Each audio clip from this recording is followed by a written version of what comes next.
A very good evening to everyone.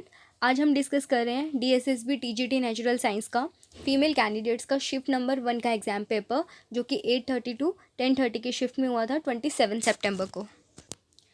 And आज के solutions share करने से पहले आप एक काम कीजिएगा, आप इन सारे क्वेश्चंस को नोट कीजिए और साथ ही साथ आप ये किसी को समझाएंगे, अपनी फ्रेंड को या किसी को भी, सो दैट कि आपको और ज़्यादा वो प्रैक्टिस में आएंगे क्वेश्चंस क्विकली किस तरीके से करना है।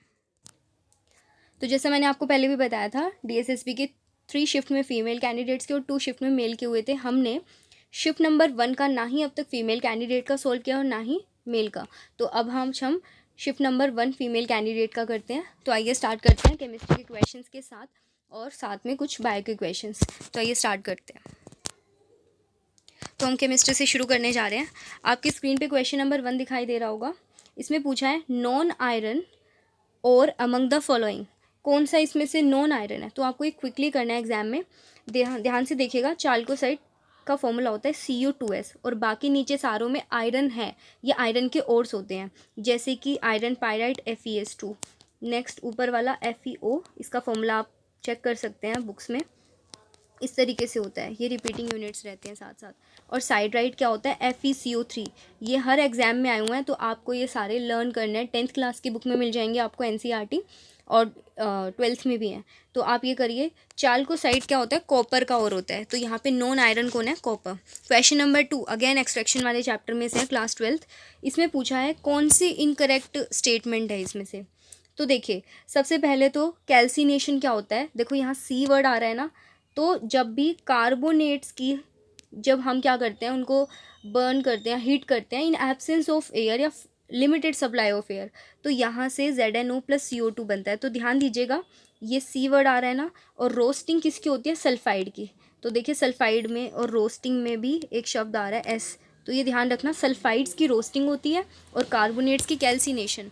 तो यहाँ पे सल्फाइड की कैल्सिनेशन दी हुई है, जबकि सल्फाइड्स की तो क्या होती है, रोस्टिंग। तो ये क्या है, इनकरेक्ट स्टेटमेंट। नेक्स्ट, स्मेल्टिंग क्या होता है, जब किसी हम ऑक्साइड ओर को क्या करते हैं, ऑक्सीडाइज करते हैं, उस प्रोसेस को स्मेल्टिंग कहते हैं। तो ये बिल्कुल करेक्ट है।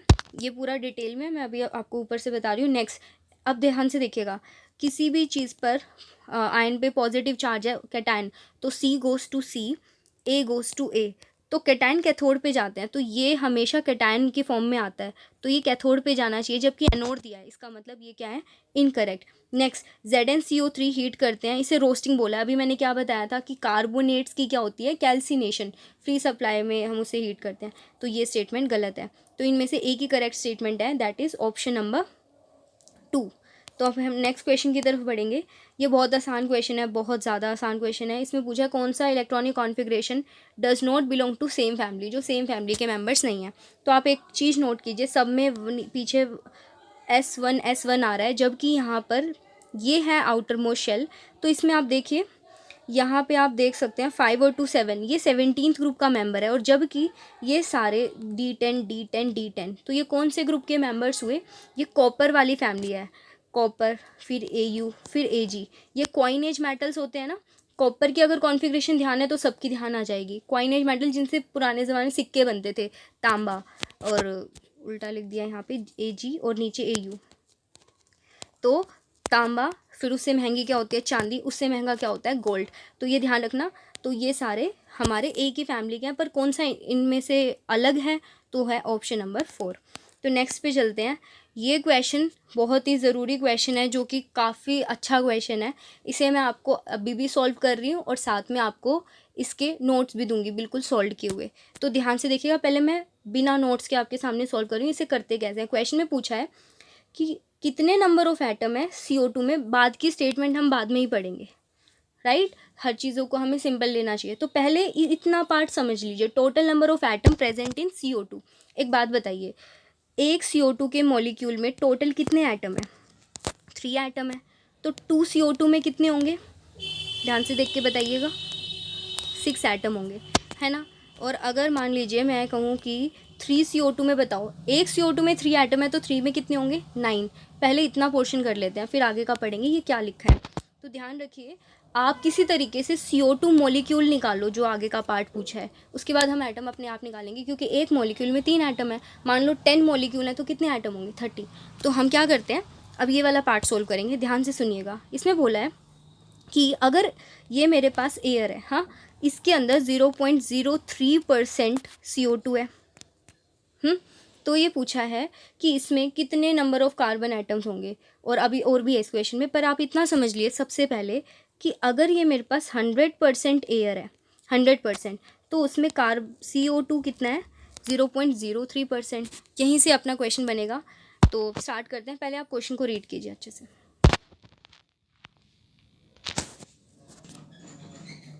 आई थिंक आपने कर लिया है। देखिए, इस क्वेश्चन में आपसे बोला है कि 0.03% CO2 प्रेजेंट है, कितने में? हमारी 100% एयर में। तो एक बात बताइए, 100% मतलब 100 लीटर मान लीजिए। हमारे पास 100 लीटर एयर में 0.03% यानी कि लीटर CO2 है एयर के अंदर। तो अगर 100% में इतनी है, मतलब 100 लीटर में इतना CO2 है, तो 1 लीटर में कितना CO2 होगा? 0.03 डिवाइडेड बाय 100 लीटर CO2 होगा। इसको ना थोड़ा सिंपल बना लेते हैं, पॉइंट्स को एक तरफ कर लेते हैं। ओके, ये मैंने एकदम वैसे लिख दिया, बिल्कुल साइंटिफिक नोटेशन में। इतना हो गया। अब आगे चलते हैं। आपको ये पता चल गया, क्वेश्चन में पूछा है 1 लीटर में, तो 1 लीटर में इतना CO2 मॉलिक्यूल्स हैं, ध्यान रखिएगा, 1 लीटर में। अब हमें ये भी पता है एट एस टी पी पर 22.4 लीटर कितनी गैस को कहते हैं? 1 मोल को। और 1 मोल में कितने पार्टिकल्स होते हैं? 6.022 इंटू 10⁻23 CO2 मॉलिक्यूल। कहीं पे 22.4 लीटर एयर होती तो उसके अंदर इतने CO2 होते। अगर एयर नहीं, सिर्फ CO2 होती, तो 1 लीटर में कितनी CO2 होगी? दिस अपॉन में 24 CO2। कहीं पे इतने CO2 प्रेजेंट हैं, दिस नंबर। तो 1 लीटर में इतने CO2 हैं, 22.4। तो इतने लीटर में कितनी CO2 होगी? इसको हम मल्टीप्लाई कर देंगे। ठीक है। अब मैं बताती हूँ कि पेपर में इतने बड़े क्वेश्चन को हम कैसे सॉल्व करेंगे, इतना अजीब और बहुत ही सेकंड्स का आंसर है ये। देखिए, लास्ट में हमारे पास इतना आया था, इंटू में 10⁻23 इंटू में 3 इंटू 10⁻⁻4। अब बताइए ये क्या निकल के आए हैं? मॉलिक्यूल्स। 1 लीटर एयर में इतने मॉलिक्यूल्स हैं, तो एटम कितने होंगे? एक CO2 में कितने एटम बताए थे? 3। तो इतने CO2 मॉलिक्यूल में कितने एटम होंगे? मल्टीप्लाई बाय दोबारा 3। अब इसको मैं सॉल्व करना, देखो आप इसको हटा दो, गायब कर दो, कोई ज़रूरत नहीं है इसकी। इसको इससे कैंसिल करोगे तो कितना आएगा? 10⁻19। यहाँ तक तो पता चल गया। अब देखिए, इसको 2 से कट कीजिए, तो 3 इंटू 3 इंटू 3 कितना होता है? 27। और नीचे 11 की टेबल में कितने पे जा रहा है? 2। अब पॉइंट समथिंग, देखिए हो गया, बिना हमें पूरा कुछ नहीं करना था, बस कट कर दो जितना कट कर सकते हैं, तो ये आ गया। इन दोनों में कन्फ्यूजन होती, पर अब होगी नहीं। अगर आपसे वो नंबर ऑफ मॉलिक्यूल पूछता ना, तो देखना आंसर कुछ इसके नियर अबाउट आता। एक्चुअली इतना ही आता, पर लेकिन एटम पूछे हैं, राइट। नेक्स्ट क्वेश्चन पे बढ़ते हैं। मैं आपको इसका सोल्यूशन भी दिखा देती हूँ। आप एक काम कीजिए, इसका एक बार स्क्रीनशॉट लेके अपनी नोटबुक में लिख लीजिएगा, एंड आपको फिर आसानी होगी। चलिए, अब हम क्या करेंगे, आगे बढ़ेंगे। क्वेश्चन है इसका एपेक नोमेनक्लेचर। सबसे पहले तो देखिए, अगर आप नॉन केमिस्ट्री से हैं तो ध्यान से, यहाँ पे हमारे पास, इसको भूल जाओ, इसको क्या कहते हैं? 6 मेंबर की रिंग को हेक्सेन, और अगर वो साइक्लिक है तो क्या बोलेंगे? साइक्लोहेक्सेन। तो हमें इतना नाम तो पता चल गया। अब एक कार्बन है यहाँ पे, तो इसे क्या बोलते हैं? मिथाइल। 2 कार्बन को, ये 2 कार्बन है तो इसे इथाइल कहेंगे। यहाँ पे 3 कार्बन है तो प्रोपाइल। अब नंबरिंग वहाँ से शुरू की जाती है जहाँ से अल्फ़ाबेट को छोटा नंबर मिले, तो हम यहाँ से करेंगे, क्योंकि 1 पोजीशन पे इथाइल ग्रुप आ रहा है। यहाँ से करते तो इथाइल ग्रुप 3 पोजीशन पे चला जाता, तो 1 2 3। अब तो आसान है, ये 1 पे मिथाइल, 1 इथाइल, 1 प्रोपाइल, तो ये इथाइल आएगा। तो पहले ई लिखते हैं ना, तो फिर आंसर देख लीजिए, 1 ethyl, 1 methyl, 3 propyl, cyclohexane. Next question थोड़ा फटाफट करेंगे कि एक बीम ऑफ, आप पढ़ लीजिए, ये क्वेश्चन बहुत आसान है, आप इसे कर लेंगे। नेक्स्ट क्वेश्चन पे चलते हैं। Methane can be prepared by, methane कौन से मेथड से बनेगी? तो कॉल्ब इलेक्ट्रोलिसिस में हमेशा एटलीस्ट 2 कार्बन का कंपाउंड बनेगा, इसका तो कोई मतलब ही नहीं है। ये सेम क्वेश्चन दूसरे शिफ्ट्स के पेपर में भी आया हुआ था। इससे करेंगे। अगर मैं एग्जांपल दे सकती हूँ आपको, CH3 MgBr है, ये ग्रिग्नार्ड रिएजेंट है, इसके हम वाटर से रिएक्शन करेंगे तो पानी में 2 पार्ट में तोड़ दीजिए, ये H इसको दे दो, ये OH इसको, तो ये CH3 और H मिलकर क्या बन गया, मीथेन। तो इसी मेथड से हम मीथेन को ऑब्टेन कर सकते हैं। वोट्स रिएक्शन में भी कम से कम एटलीस्ट 2 कार्बन का ही कंपाउंड मिलता है। ये वाला क्वेश्चन ही रॉन्ग है, ध्यान रखिएगा। DSS में बहुत गलतियाँ हैं, तो पेपर में अच्छे से करना है। इसमें पूछा है Lewis acid can not be, इनमें से लुईस एसिड कौन सा नहीं होता है। ध्यान रखिए, लुईस एसिड होते हैं इलेक्ट्रॉन डेफिशिएंट, भूल जाओ तो इसको ध्यान रखना। बेस क्या होते हैं, इलेक्ट्रॉन रिच। हाँ, तो लिगेंड्स इलेक्ट्रॉन रिच होते हैं, एनायन इलेक्ट्रॉन रिच होते हैं। Neutral molecule contain at least 1 lone pair, ये भी क्या होते हैं, बेस। तो क्वेश्चन ही रॉन्ग है, क्योंकि इसमें बोला है Lewis acid can not be, Lewis acid तो कैटायंस ही तो होते हैं, तो एक क्वेश्चन में यहाँ पर बेस होना चाहिए था। अब देखिए, अब क्वेश्चन बनता है हमारा, लुईस बेस कौन सा नहीं हो सकता, ये नहीं हो सकता, ये नहीं हो सकता, ये नहीं हो सकता, और ये लुईस बेस, इसमें मैंने बोला कौन सा नहीं हो सकता, तो ये नहीं हो सकता। तो अब ये हमारा क्वेश्चन जच रहा है, राइट। तो यहाँ पे बेस होना चाहिए, क्योंकि लुईस बेस ये भी हो सकता है, ये भी एंड ये नहीं हो सकता। तो ये हमारा क्या है, करेक्ट आंसर। नेक्स्ट क्वेश्चन पे चलते हैं। The age of ancient idol is estimated by, idol समझते हैं ना, जो मूर्तियाँ हैं पुरानी, बहुत पुराने ज़माने की मूर्तियाँ, उनकी हम किस टेक्निक से एज पता करते हैं कि वो मूर्ति कितनी पुरानी है, कोई भी प्रतिमा है कोई, तो यूरेनियम लेड मेथड से। ये एक फैक्चुअल क्वेश्चन है। एंड ये आ गया हमारा बैलेंसिंग का क्वेश्चन। ये डायरेक्ट नहीं होगा जैसे प्रीवियस हमने अभी देखे थे कुछ क्वेश्चंस, वैसा नहीं है, अलग है। तो थोड़ा सा ध्यान से समझिएगा इसको कैसे करना है। और इसमें हम हिडन ट्रायल भी बहुत टाइम लग जाएगा, वहाँ पे पूरा ही करना पड़ेगा। ये तो आप पढ़ेंगे 12th में है ये। तो देखिए, इसमें ये क्वेश्चन है, MnO4 ऑक्जेलेट आयन से जब रिएक्शन करता है इन न्यूट्रल मीडियम, तो ये इक्वेशन दी हुई है, इसको बैलेंस करना है। तो मैं आपको एक बार बताती हूँ कैसे करना है। देखिएगा, पहली बात तो क्या, इक्वेशन में ही गड़बड़ है, क्योंकि न्यूट्रल मीडियम में Mn2+ नहीं बनता है, MnO2 बनता है। ध्यान रखिएगा, MnO2 बनता है। ये क्वेश्चन ही रॉन्ग है, बट मैं इसके अकॉर्डिंग आंसर निकाल रही हूँ, क्योंकि क्वेश्चन यही दिया है तो इसे ही करना पड़ेगा, क्या पता ये भी हो सके। तो हम इसको सॉल्व करते हैं, देखिए कैसे करना है। तो MnO4, सबसे पहले ध्यान दीजिएगा, न्यूट्रल मीडियम में अगर Mn2+ बना रहा है, तो देखिए ये इसकी ऑक्सीडेशन स्टेट 7 है, 7 से 2 में जाने के लिए वो कितने इलेक्ट्रॉन गेन करेगा, 5 इलेक्ट्रॉन्स। हाँ, और इसके बाद अब देखिए क्या करना है आपको, यहाँ पे इतना तो हमें पता है। अब देखो, यहाँ पे 6- है, इस तरफ 2+ है। अगर आप इसकी प्रैक्टिस करेंगे ना, ये विदिन सेकंड हो सकता है, अभी बड़ा लग रहा होगा मे बी। तो यहाँ पे कितना मैं चार्ज लगाऊं OH का कि ये बैलेंस हो जाए। न्यूट्रल मीडियम में OH निकलता है, ठीक है, मतलब ये बैलेंसिंग का एक वो है कि हम इसी तरीके से करते हैं। अब ये इक्वेशन बैलेंस नहीं है, क्योंकि यहाँ पे H तो 8 है, इधर 2 है, तो हम यहाँ क्या लगा देंगे, 4। नेक्स्ट इक्वेशन करते हैं, C2O4 2-। अब देखिए, आपको पता होना चाहिए कि इस पर ना 3+ चार्ज होता है ऑक्जेलेट पे, तो ये क्या करेगा, एक इलेक्ट्रॉन छोड़ देता है, क्या बनाने के लिए, CO2। अब इसने एक इलेक्ट्रॉन अगर ड्रॉप किया है, अभी पहले इसको बैलेंस करते हैं। यहाँ 2 है तो यहाँ पे भी 2 लगा दीजिए, एंड यहाँ पे भी क्या लगा दीजिए, 2 लगा दीजिए। अब ये बैलेंस हो गई है। अब एक काम करो, दोनों को ऐड करो। दोनों को ऐड करने के लिए हमें इलेक्ट्रॉन सेम होने चाहिए, तो इसको 5 से मल्टीप्लाई करेंगे एंड इसको 2 से। आई नो कि अभी बड़ी लग रही है, पर ये जब प्रैक्टिस में आ जाता है तो माइंड में हो जाता है, बल्कि आंसर भी मतलब होते हैं माइंड में ही हमारे। तो अब देखो, अब इसको हमें पूछा है यहाँ पे क्या नंबर होगा, यहाँ पे X और Y ये पूछ रखा है, इसके सामने क्या क्या नंबर्स होंगे। तो एक बार खुद ही सोचो, Mn के सामने कितना आ रहा है, 2, पता चल गया Mn का। और CO2 के सामने कितना आएगा, 5 2 ज़ा 10 CO2 के सामने आएगा। OH के सामने कितना आएगा, ये देखो 8 है और 2 से मल्टीप्लाई करें 16, 2 10 16। तो ये बैलेंस करने के बाद ऐड करते तो हमारा ऑप्शन नंबर क्या है, इसका आंसर 2 10 16। ये क्वेश्चन नंबर 10 है DSSB के एग्ज़ाम का।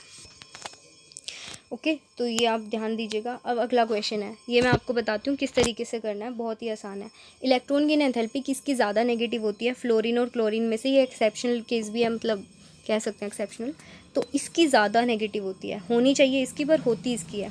इसी तरीके से ऑक्सीजन और सल्फ़र में हम पढ़ते हैं, होनी चाहिए ऑक्सीजन की, पर होती किसकी है ज़्यादा, सल्फ़र की, क्योंकि रिपल्शन हो जाते हैं। तो बस आपको पता चल गया इन दोनों में से क्लोरीन और इन दोनों में से सल्फ़र, वो पेयर ढूंढ लीजिए जिसमें ऐसा हो रहा है। तो यही ऑप्शन है, क्लोरीन की फ्लोरीन से ज़्यादा है और सल्फ़र की ऑक्सीजन से इलेक्ट्रॉन गेन एंथैल्पी क्या है, मोर नेगेटिव। अब आप सोच लोगे ये भी तो हो सकता है, नहीं, हेलोजेंस की क्या होती है, ज़्यादा नेगेटिव, वो अच्छा आसानी से इलेक्ट्रॉन लेते हैं। हम थोड़ा फास्ट करेंगे। अब नेक्स्ट क्वेश्चन में पूछा है कि the value of Rydberg constant for helium atom. तो देखिए हमारा हाइड्रोजन एटम के लिए रेडबर्ग कांस्टेंट की वैल्यू ये होती है सेंटीमीटर इनवर्स में, और हाइड्रोजन लाइक एटम के लिए यहाँ पे Z² अपॉन में n² होता है, इसकी अभी ज़रूरत नहीं है। तो Z, हीलियम का एटॉमिक नंबर कितना होता है, 2 का स्क्वायर करेंगे तो यहाँ क्या आ जाएगा, 4। तो ये वैल्यू किसकी है, क्वेश्चन नंबर 12। नेक्स्ट क्वेश्चन, कौन से इंटरेक्शन होते हैं सल्फेट आयन और आयोडीन मॉलिक्यूल में। ध्यान से देखिएगा, ये सल्फेट आयन है, इसके आसपास आयोडीन के मॉलिक्यूल घूमे हुए हैं। तो ये सल्फेट एक आयन है और ये इसके अंदर क्या क्रिएट करवा देगा, अभी वो पोलर नहीं है पर पोलर उसको बना देगा। तो यानी यहाँ पे प्लस और यहाँ माइनस आ जाएगा आफ्टर सम, मतलब इस एक मोमेंट पे। तो इसे इंड्यूस डायपोल बोलते हैं, जब डायपोल यानी पोलर कैरेक्टर आ जाए। तो इसमें आयन और इंड्यूस डायपोल फोर्स में, डायपोल में क्या होगा, इंट्रैक्शन हो रहा होगा। तो ये हमारा क्या है, आंसर। नेक्स्ट क्वेश्चन पे बढ़ेंगे। मेंडलीव में के टेबल में कॉपर और एजी को किसके साथ रख दिया गया, तो पोटेशियम एंड रुबीडियम। देखिए आप इस टेबल को ज़रा ध्यान से देखिए, इन्होंने कॉपर और एजी को कहाँ रख दिया था, पोटेशियम और रुबीडियम वाले ग्रुप में रख दिया था, ये आंसर है। नेक्स्ट क्वेश्चन पे बढ़ते हैं, क्वेश्चन नंबर 15। बस 20 क्वेश्चन हैं केमिस्ट्री के, जो टिपिकली केमिस्ट्री के हैं। नेक्स्ट क्वेश्चन पे चलते हैं। अ सोल्यूशन ऑफ 10⁻⁵ मोलर, बहुत अच्छा क्वेश्चन है, बहुत बढ़िया।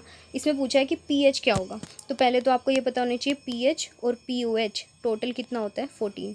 इससे सोल्यूशन आएगा। सबसे पहले आपको पीओएच कैलकुलेट करना है। तो सबसे पहले आप OH कंसनट्रेशन बताइए कितनी है, 10⁻⁵ इंटू में 1000 भी कीजिए क्योंकि उसको डाइल्यूट किया गया है। तो इसकी कंसनट्रेशन हो गई 10⁻⁻, नहीं एक सेकेंड,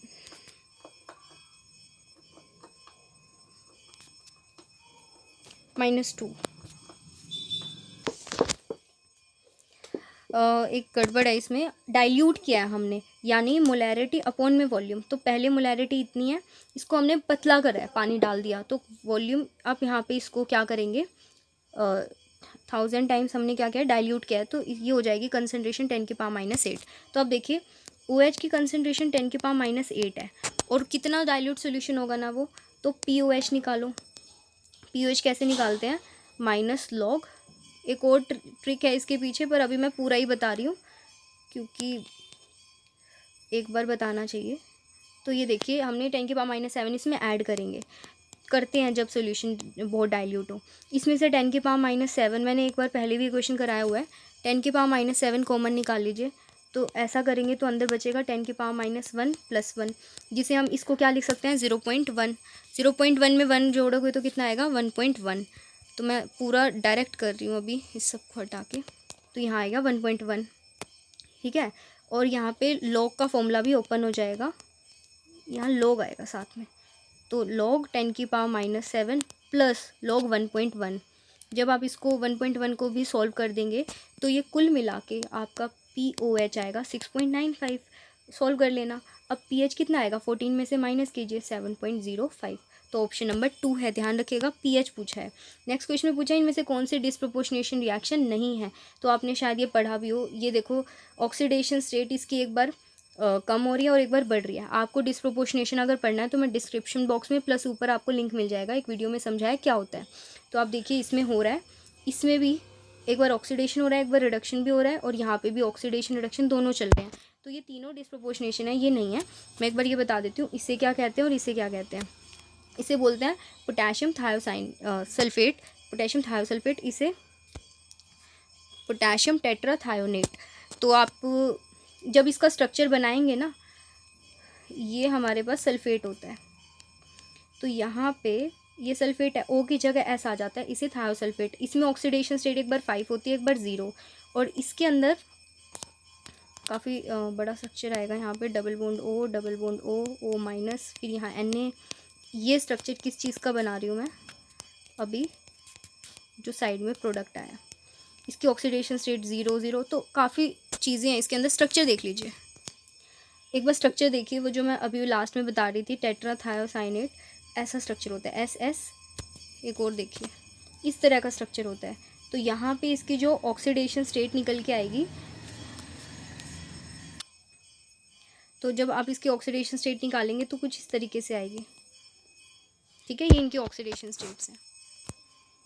कुछ ऐसा स्ट्रक्चर होता है किसका, जो मैंने लास्ट में दिखाया था, Na2S4O6, इस टाइप से। और अगर आप यहाँ पे चेक करेंगे तो इसकी ऑक्सीडेशन स्टेट किस तरीके से आएगी,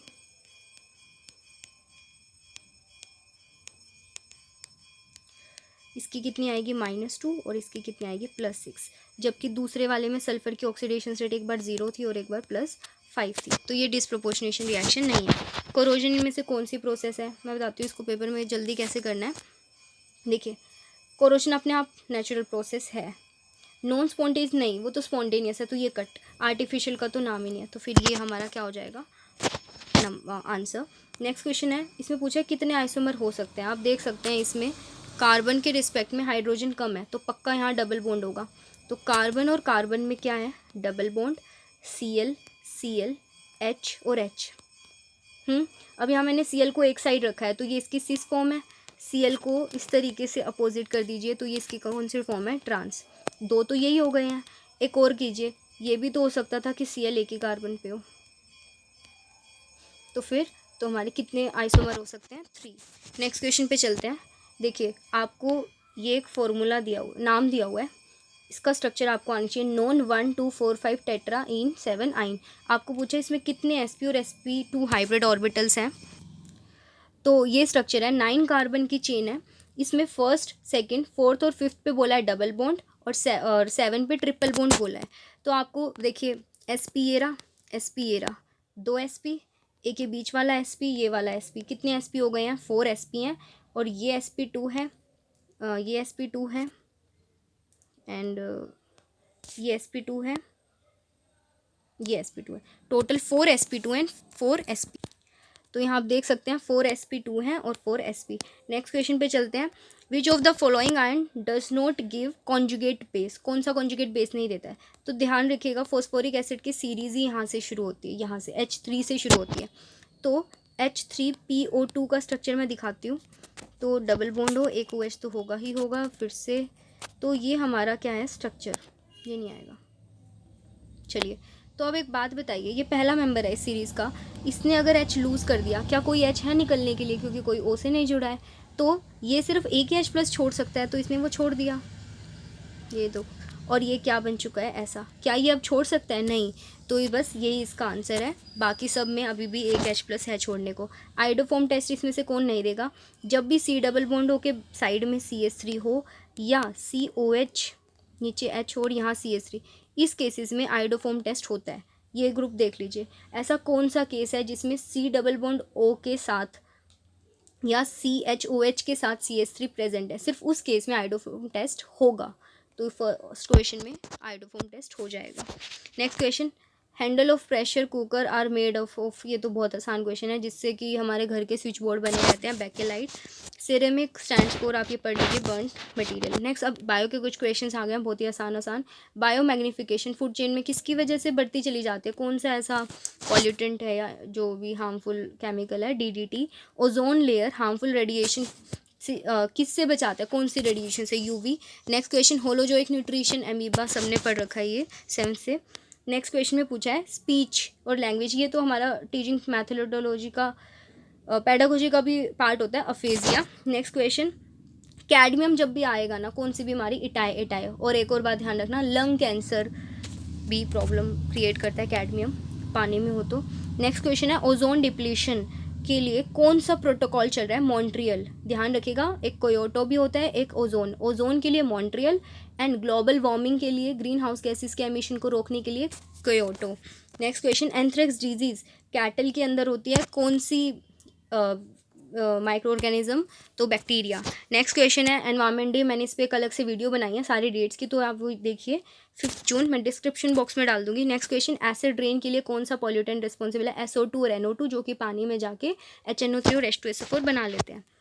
ग्रीन हाउस गैस CO2 की वजह से होती है। ये आ गया ग्रीन हाउस गैस एमिशन किसकी वजह से, कौन सा प्रोटोकॉल इसमें शामिल है, Kyoto protocol.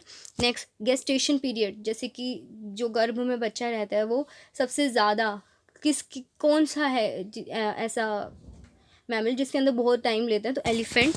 Next question, Minamata disease जब भी आए, मरकरी। नेक्स्ट ब्लू रेवोल्यूशन, पानी, तो एक्वा, ये ध्यान रखिएगा, aqua culture. Ozone layer is present in which region of atmosphere, stratosphere, बहुत आसान क्वेश्चन है। Parameter of water for aquatic life is, भाई एक्वेटिक लाइफ में वो किस वजह से जिंदा है, डिजोल्ड ऑक्सीजन, तो पहला इसका आंसर है। कन्वेंशनल सोर्स ऑफ एनर्जी, जो परंपरागत हमारी तरीके हैं, हम कोयला यूज़ करते थे। नाइट्रोजन फिक्सिंग बैक्टीरिया कौन है, option number 4 rhizobium. I hope कि आपको ये सारे क्वेश्चन समझ आए होंगे और आपको ध्यान है ना, आपको इनको क्या करना है, शेयर करना है, मीन्स किसी को पढ़ाना है। लिखिए, और जो क्वेश्चन इनमें अगर आपको टफ लगते हैं, नॉन केमिस्ट्री से हैं, तो किसी को पढ़ाइए। आई थिंक इसमें कुछ कुछ बीच में मेरे से मिस्टेक हो गए हैं, तो उसको दोबारा देखिएगा वीडियो, मैंने उनको करेक्ट भी किया हुआ है साथ साथ। तो आप इसे ज़्यादा से ज़्यादा शेयर कीजिए अपने वर्ड्स में किसी को। Thank you very much for watching.